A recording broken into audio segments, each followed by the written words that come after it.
vamos a ir al Señor alabándolo con bendigan al Señor.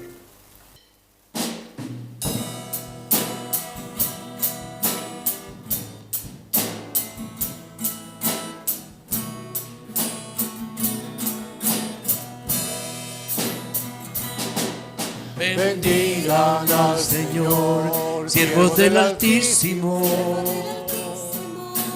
los que están de noche en la casa de Dios, alzad las manos en el santuario, bendecid al Dios que hizo todo lo que hay.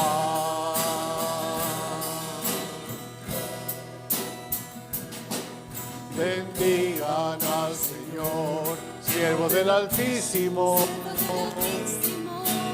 los que están de noche en la casa de Dios, alzan las manos en el santuario, bendecid al Dios que hizo todo lo que hay.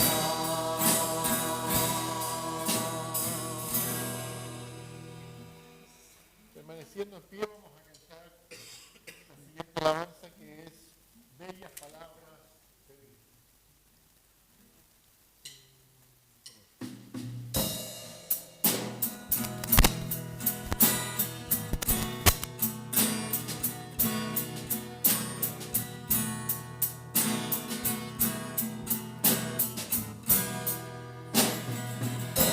Cantadmelas otra vez, bellas palabras de vida, rayo en ellas y gozo y luz, bellas palabras de vida, sí de luz y vida, son sostén y guía, qué bellas son, bellas palabras de vida, qué bellas son,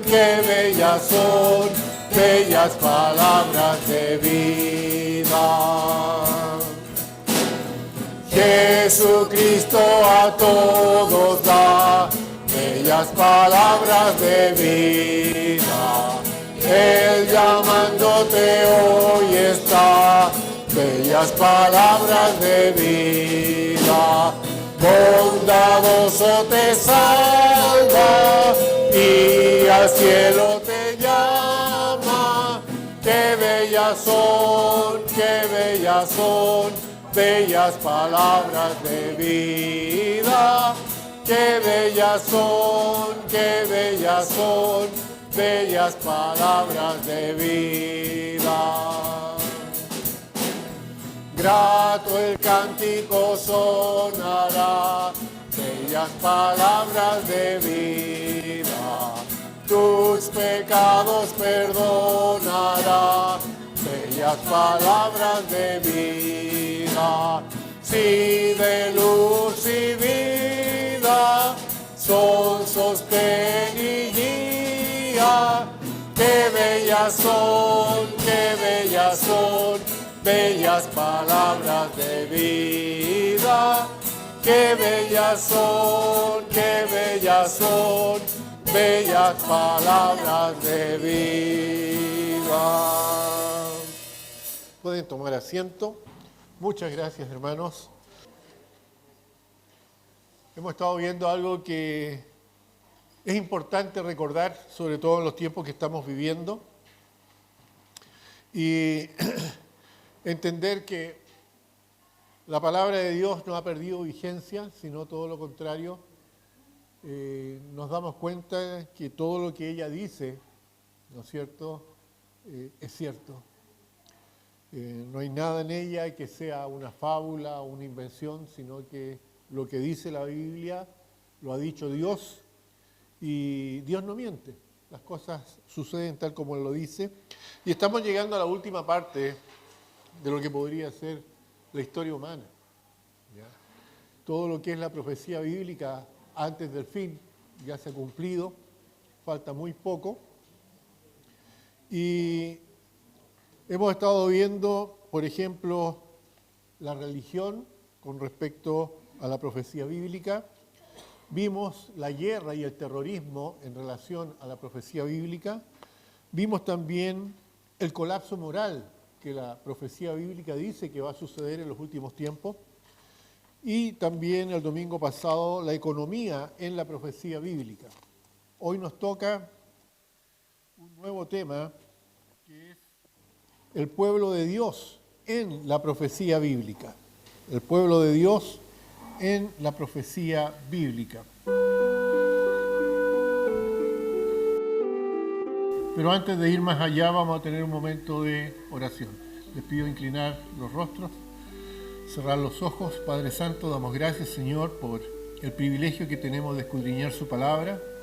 Damos gracias porque a través de ella su Espíritu Santo nos instruye, nos redarguye, nos muestra realmente cómo estamos siendo, cómo estamos viviendo, nos alienta cuando lo hacemos bien, pero también nos llama la atención cuando no lo hacemos.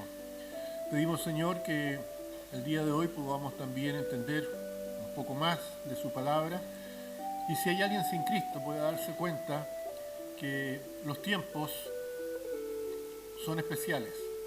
Estamos viviendo cosas que nunca antes se han vivido en la historia humana, y eso reafirma nuestra fe en la palabra, porque lo que estamos viviendo ya ha sido dicho.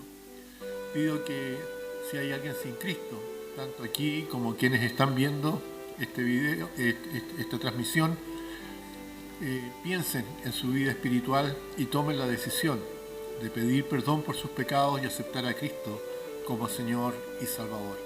En el nombre de Cristo lo pedimos. Amén. Entonces, el tema de hoy es el pueblo de Dios en la profecía bíblica, y el texto se encuentra en Mateo capítulo 5, versículo 10 al 12.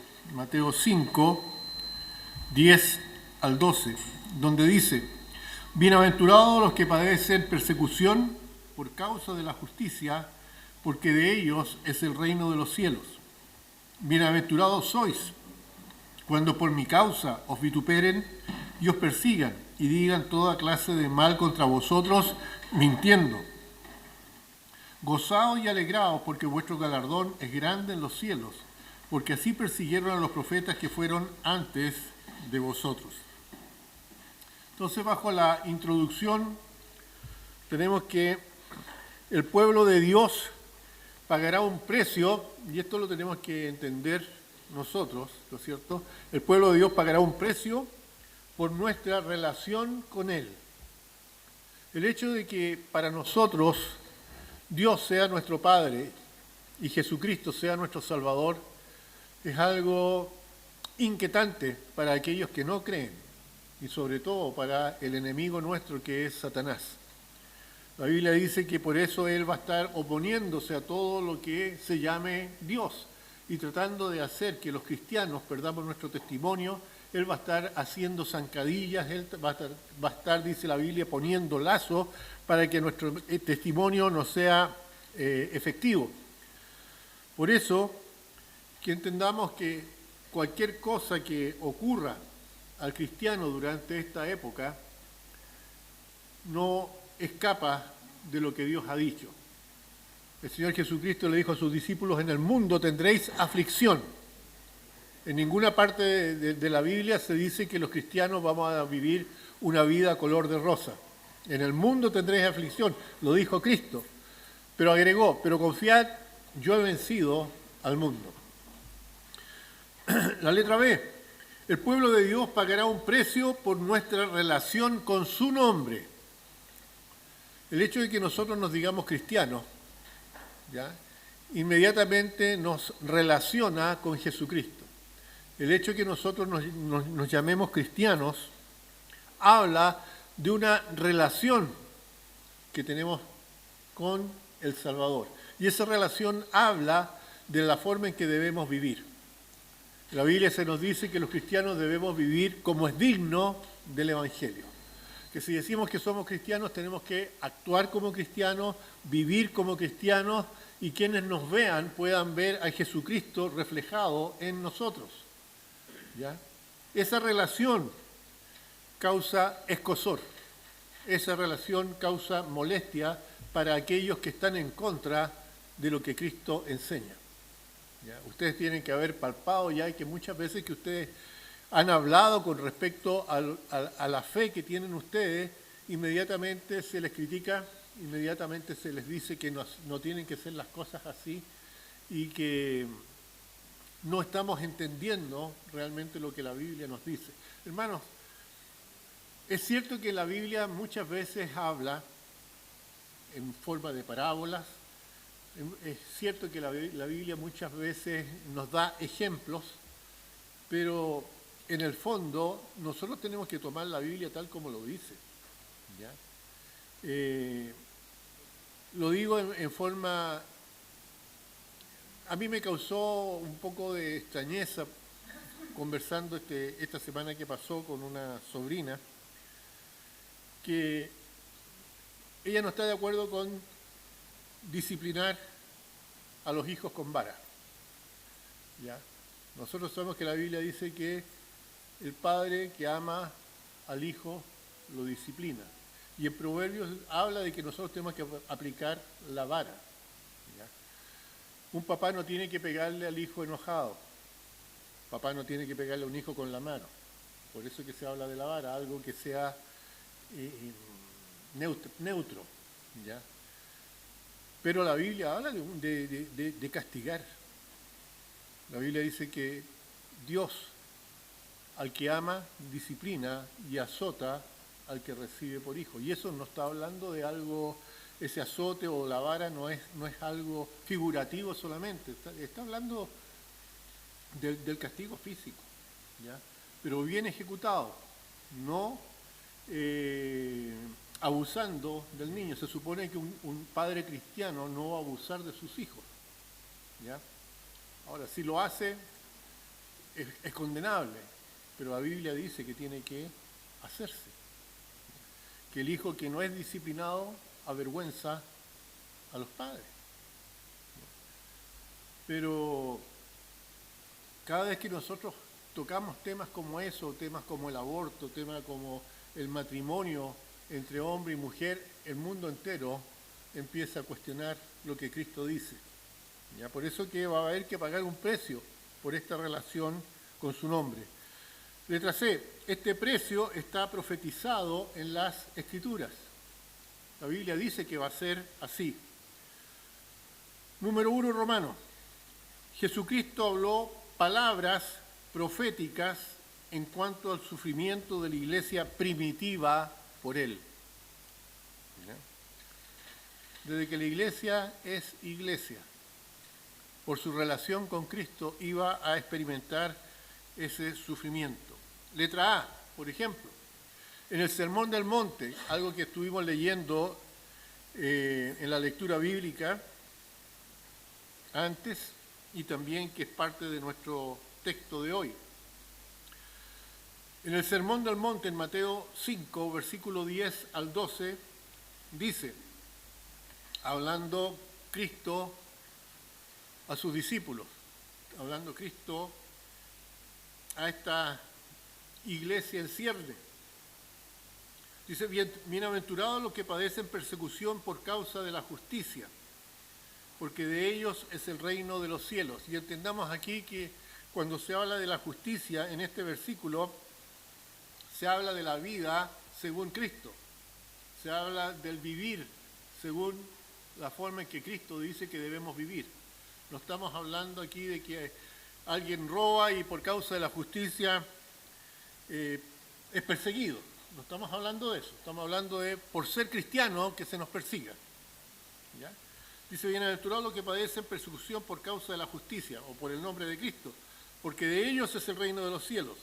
Después agrega, bienaventurados sois cuando por mi causa os vituperen y digan toda clase de mal contra vosotros, y agrega algo muy importante, mintiendo. Si alguien nos critica o habla mal de nosotros por nuestras malas actitudes o porque se dan cuenta que nosotros decimos que somos cristianos pero no vivimos como cristianos, ¿ya? Y nos tratan de hipócrita o nos tratan de mentirosos, están diciendo una verdad, ¿ya? El problema es que cuando nos injurian, ese es el problema. Cuando digan toda clase de mal contra nosotros, cuando nos vituperen, cuando nos injurien. ¿Qué significa eso? Cuando mientan. ¿Ya? Dice que vamos a ser bienaventurados cuando suceda eso. Versículo 12 dice, gozaos y alegraos, porque vuestro galardón es grande en los cielos, porque así persiguieron a los profetas que fueron antes de vosotros. Sabemos que en el día de hoy no existen profetas, pero sí la Biblia habla de profetizar. ¿En qué sentido? En dar a conocer el Evangelio, dar a conocer la palabra de Dios. Eso es profetizar, ¿ya? Y cuando nosotros vivimos haciendo la voluntad de Dios y se actúa mal contra nosotros, cuando ese actuar mal contra nosotros implica un sufrimiento personal, dice que debemos gozarnos. No debemos tirar la esponja, no debemos decir no vale la pena seguir a Cristo, todo lo contrario, ¿ya?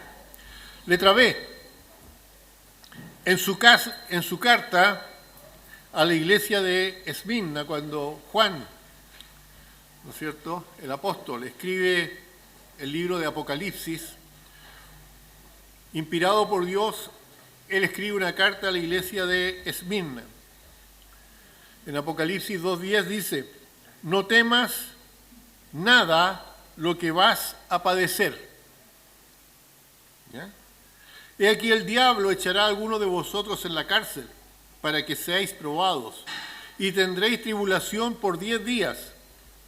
Sé fiel hasta la muerte y yo te daré la corona de la vida.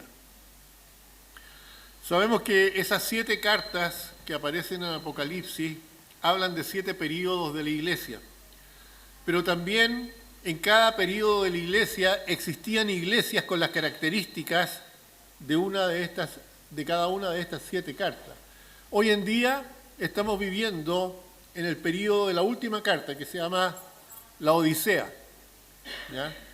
Este tiempo en el que estamos viviendo es el tiempo de los que profesan ser cristianos. Generalmente uno escucha, no, si ellos son cristianos, pero no necesariamente eso es cierto. ¿Se acuerdan ustedes cuando el Señor dijo que el sembrador salió a sembrar y tiró la buena semilla y después vino el malo detrás de él y tiró cizaña? Y creció la buena semilla y la cizaña juntas. Entonces los labradores le dijeron, cuando se dieron cuenta, arrancamos la cizaña, y el dueño de la plantación dijo, no sea cosa que cuando saquen la cizaña arranquen también el trigo. Déjenla crecer juntos. Y llegado el momento el trigo se va a recoger y lo que es paja y cizaña va a irse al fuego. Eso mismo pasa el día de hoy en las iglesias. Muchos dicen ser cristianos, pero el Señor dijo, por sus frutos los conoceréis. ¿Ya? Un árbol bueno no puede dar malos frutos y un árbol malo no va a dar buenos frutos. ¿Ya? Entonces estamos viviendo en la época de la Odisea, de la iglesia que dice ser cristiana. Pero dentro de esta época también hay iglesias con las características de Esmirna.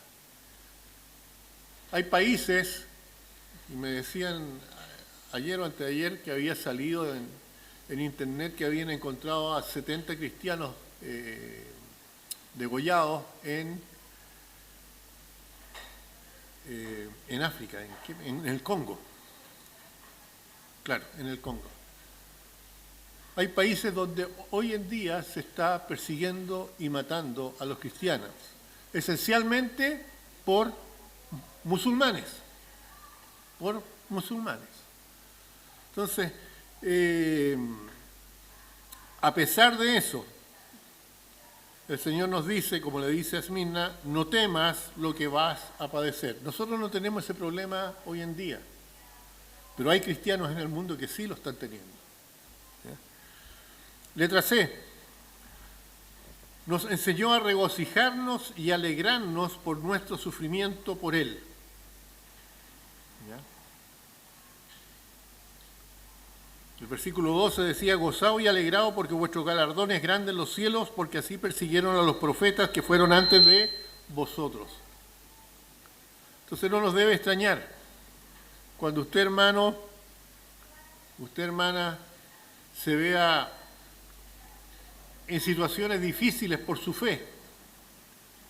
Hay que perseverar, hay que seguir adelante. Uno no puede retroceder, porque no van a venir días mejores, todo lo contrario. En Hechos capítulo 5, 41 nos dice la Biblia, y ellos salieron de la presencia del concilio. ¿Se acuerdan ustedes? Juan y Pedro, creo que eran, ¿ya? Los tomaron detenidos por predicar la palabra. ¿Ya?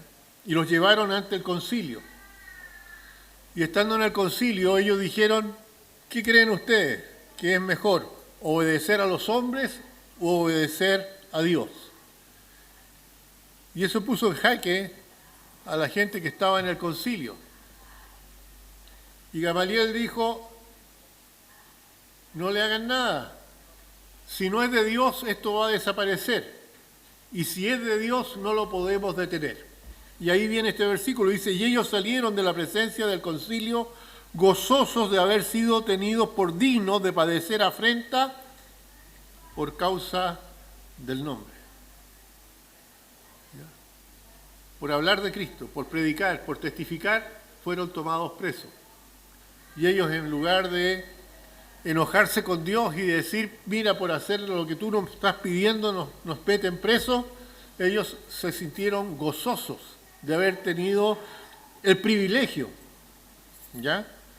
Haber sido tenidos por dignos de padecer afrenta por causa del nombre de Jesucristo.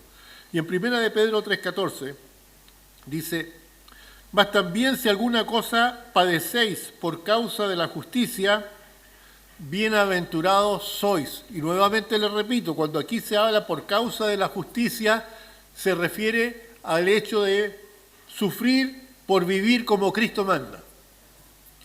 No está hablando aquí de sufrir por ladrón o sufrir por pegarle a la señora o por cualquier cosa que, digamos, las leyes pueden meter preso a alguien. Cuando aquí se habla de sufrir por la justicia, es sufrir por vivir como cristianos. Por eso dice, más si también alguna cosa padecéis, por causa, podríamos decir, por causa de Cristo, bienaventurados sois. Por tanto, no os amedrentéis por temor de ellos, ni os conturbéis. Es decir, no se turben, no se preocupen, no se amedrenten, ¿sí? No caigan en tener pánico, por último, por ser cristiano ni por decir las cosas que la Biblia dice. En 1 de Pedro 4,16 dice, pero si alguno padece como cristiano, no se avergüence, sino glorifique a Dios por ello. Y en Romanos 8,17 dice, y si hijos también herederos, herederos de Dios y coherederos con Cristo, si es que padecemos juntamente con Él, para que juntamente con Él seamos glorificados. Les digo esto, las cosas no van a mejorar. Las cosas, la Biblia dice que van a ir de mal en peor. ¿Ya? Pero nosotros no tenemos que... lo que pueda suceder no tiene que tomarnos por sorpresa. Todo lo contrario. Saber que esto va a ser así. Y si tenemos que sufrir por Cristo, el Señor dice que somos bienaventurados. ¿Ya? Número 2, Romanos. La palabra de Dios profetiza un gran día de separación La palabra de Dios profetiza un gran día de separación. Ahí tenemos 1 Tesalonicenses 4, del 13 al 18, que dice: tampoco queremos, hermanos, que ignoréis acerca de los que duermen, para que no os entristezcáis como los otros que no tienen esperanza. Porque si creemos que Jesús murió y resucitó, así también traerá a Dios con Jesús a los que durmieron en él. Por lo cual os decimos esto en palabra del Señor, que nosotros que vivimos, que habremos quedado hasta la venida del Señor, no precederemos a los que durmieron, porque el Señor mismo, con voz de mando, con voz de arcángel y con trompeta de Dios, descenderá del cielo, y los muertos en Cristo resucitarán primero. Luego nosotros, los que vivimos, los que hayamos quedado, seremos arrebatados juntamente con ellos en las nubes para recibir al Señor en el aire. Y así estaremos siempre con el Señor. Por tanto, alentaos unos a otros con estas palabras. Esto se refiere al rapto de la iglesia. Nosotros como bautistas creemos que el rapto de la iglesia es antes de la tribulación. Y si estamos cercanos a la tribulación, con mayor razón estamos más cercanos aún al rapto. Por eso que aquí habla de que tenemos que alentarnos. Sabemos que algunos van a irse con el Señor antes, van a partir, van a dormir en Cristo, se van a morir. Su alma y su espíritu se van con el Señor y vamos al cementerio a dejar sus cuerpos. Pero cuando venga el rapto, los primeros que van a ir, que van a partir de las sepulturas o de donde hayan quedado sus cuerpos, son los que murieron en Cristo antes, ¿no es cierto? Y ellos van a ser arrebatados y van a unir su cuerpo con su alma y espíritu, dice la Biblia, cuando venga con el Señor en esta primera parte de la segunda venida de Cristo. Y luego que se haya producido la resurrección de los muertos, los que estamos vivos en ese momento vamos a ser transformados, como dice Corintios, en un abrir y cerrar de ojos. Vamos a sufrir la muerte en un abrir y cerrar de ojos, porque en el cielo no puede entrar corrupción, ¿ya? Pero en ese momento vamos a ser transformados y vamos a ser glorificados y vamos a ir a la presencia del Señor. Por eso que debemos alentarnos. Va a venir ese día y va a ser antes de la tribulación, ¿ya? Letra A dice: Jesucristo regresará por los suyos. Dice el versículo 16: porque el Señor mismo, con voz de mando, con voz de arcángel y con trompeta de Dios, descenderá del cielo, y los que hayan muerto creyendo en Cristo y los muertos en Cristo resucitarán primero, de todas las edades, de todos los tiempos. Ellos van a tener la primera parte de esa resurrección. Letra B: los muertos en Cristo serán arrebatados del sepulcro y de este mundo. ¿No es cierto? En ese mismo versículo dice: y los muertos en Cristo resucitarán primero. Van a ser arrebatados del sepulcro. Letra C: los salvos, aquellos que vivamos aún, ¿no es cierto? Los salvos que viven serán también separados del mundo. Estamos hablando del arrebatamiento. Número 1, arrebatados. Esa palabra es bien especial. Cuando uno habla de arrebatar algo, es una acción brusca, rápida, instantánea, ¿ya? No se pelea, sino que se arrebata de un viaje. Así va a ser el rapto. Número 2, para estar, dice ahí, con el Señor siempre.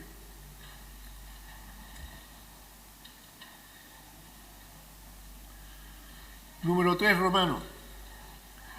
La Biblia profetiza mucho sufrimiento a manos del anticristo para los que no son salvos durante el periodo de la tribulación.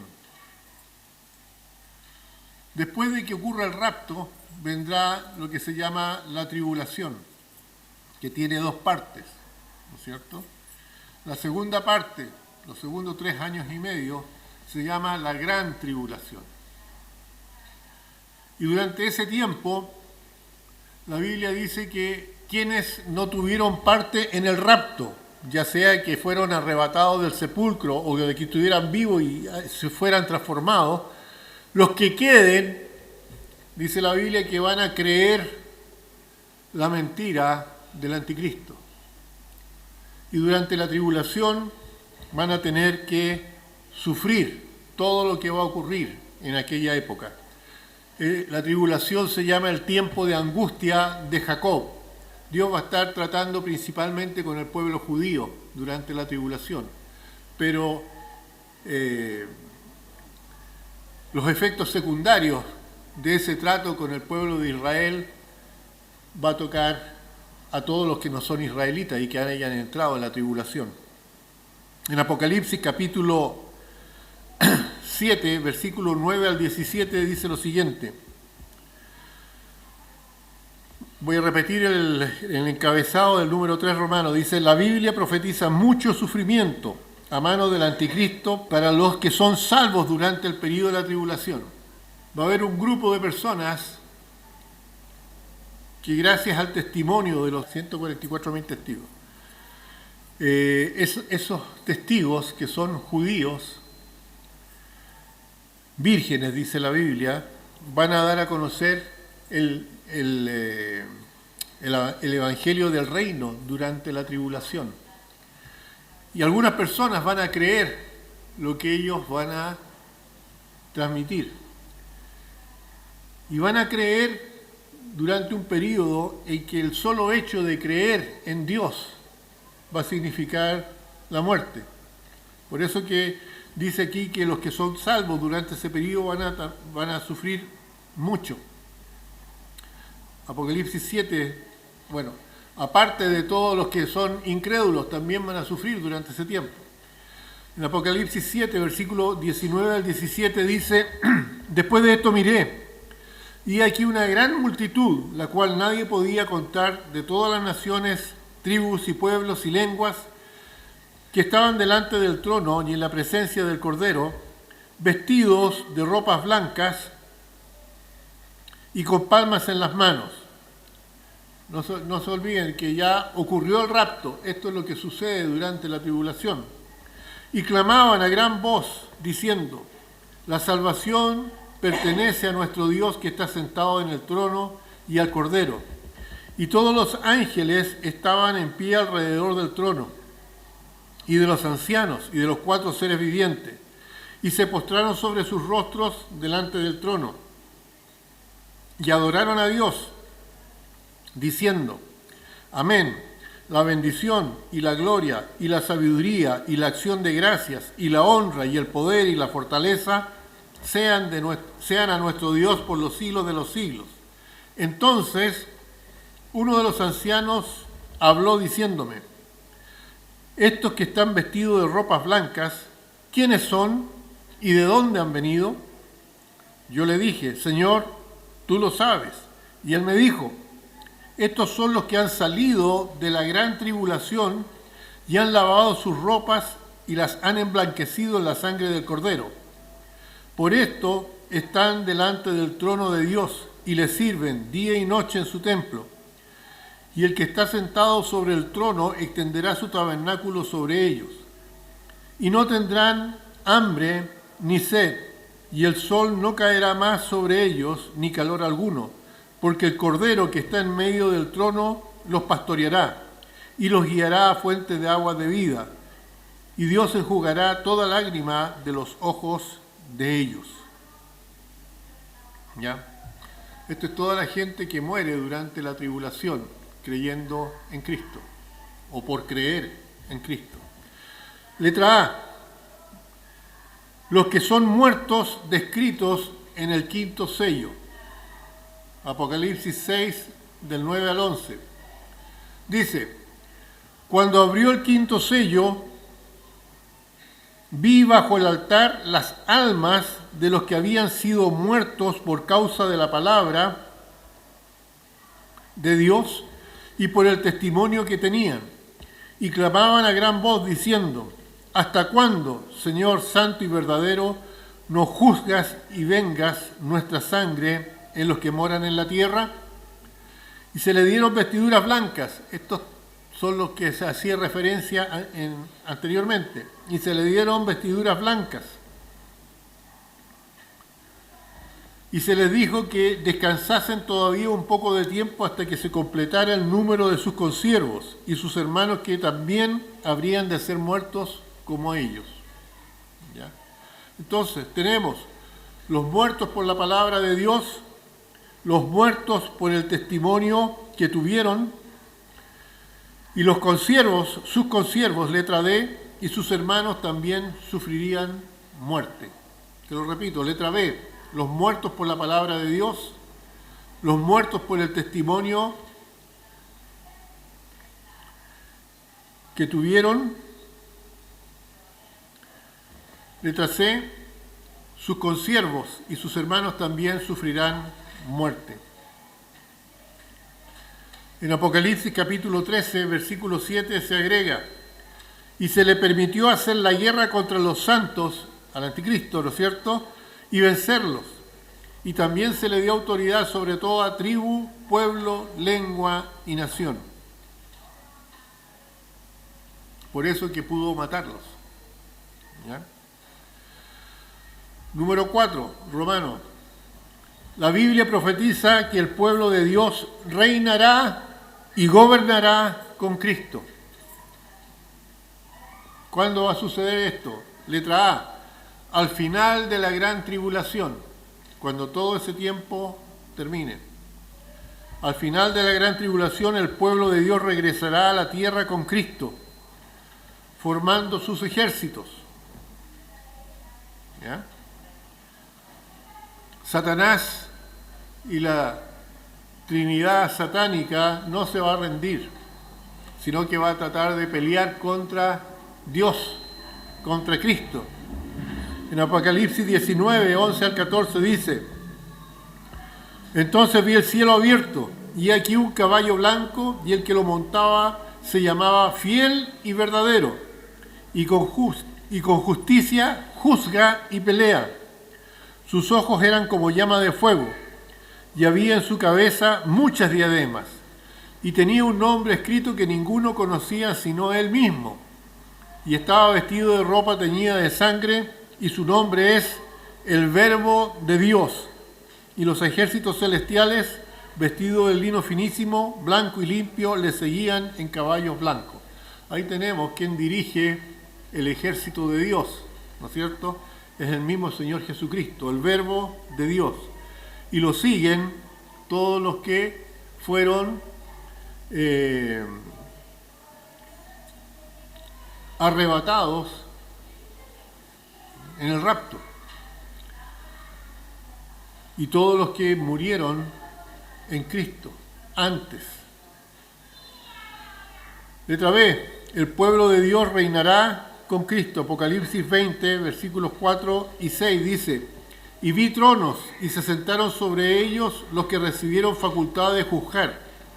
Y vi las almas de los decapitados por causa del testimonio de Jesús y por la palabra de Dios, los que no habían adorado a la bestia ni su imagen durante la tribulación, y que no recibieron la marca en sus frentes ni en sus manos, y vivieron y reinaron con Cristo 1000 años. Bienaventurado, el versículo 6 dice: bienaventurado y santo el que tiene parte en la primera resurrección. La segunda muerte no tiene potestad sobre ellos, sino que serán sacerdotes de Dios y de Cristo, y reinarán con él 1000 años. ¿Quiénes? Los que tienen parte en la primera resurrección, los que van a resucitar durante el rapto, los que van a ser transformados durante el rapto. Letra C. El pueblo de Dios morará por siempre en el nuevo cielo y la nueva tierra. Todos los que creyeron en Cristo, de todas las edades, Me refiero a edades de tiempos, no de edades cronológicas, ¿ya? Aquellos que creyeron por fe en el Antiguo Testamento y todos los que han creído por fe en Cristo en el Nuevo Testamento. Y el pueblo de Dios morará por siempre en el nuevo cielo y la nueva tierra. Apocalipsis 21, versículo 1. Dice: vi un cielo nuevo y una tierra nueva, porque el primer cielo y la primera tierra pasaron, y el mar no existía más. Entonces, en este cielo nuevo y tierra nueva, el pueblo de Dios morará con Dios. Como conclusión, tenemos un versículo ahí, Romanos 8, 18. Dice: pues tengo por cierto que las aflicciones del tiempo presente no son comparables con la gloria venidera que en nosotros ha de manifestarse. Todo lo que pudiera ocurrir de aquí hasta el rapto, ¿ya?, no tiene comparación con la gloria que vamos a experimentar cuando estemos con Cristo. Por eso el llamado es a no decaer, no desmayar, sino que seguir con tesón, compartiendo la verdad. Letra A. La profecía declara tiempos de sufrimiento para el pueblo de Dios, como resumen. Declara tiempos de sufrimiento para el pueblo de Dios. B. La profecía declara gloria eterna para el pueblo de Dios. Letra C. Se habla de sufrir en esta vida, gloria eterna. ¿Valdrá la pena ser creyente sabiendo que las cosas van a ir de mal en peor? Es cosa de pensarlo, ¿ya? ¿O será mejor ir con la corriente del mundo? Hay cristianos que piensan que uno debería seguir la corriente, ¿ya?, no oponerse, pero Dios está llamando a personas que se opongan a favor del pueblo de Dios. Bien, hermanos, tengamos un momento de oración.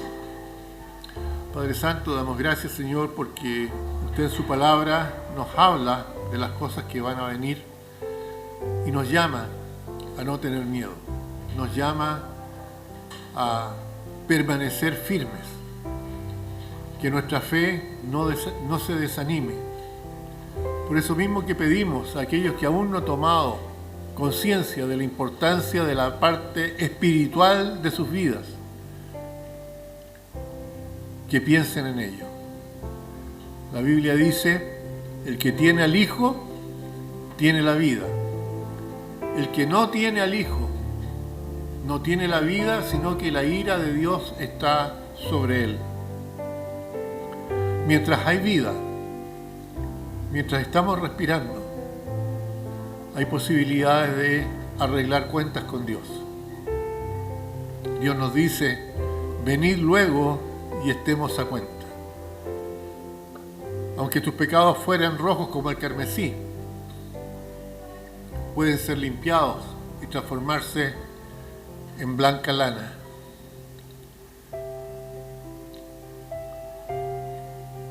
Pero Dios, que es amplio en misericordia y que no quiere que nadie perezca, también tiene un límite.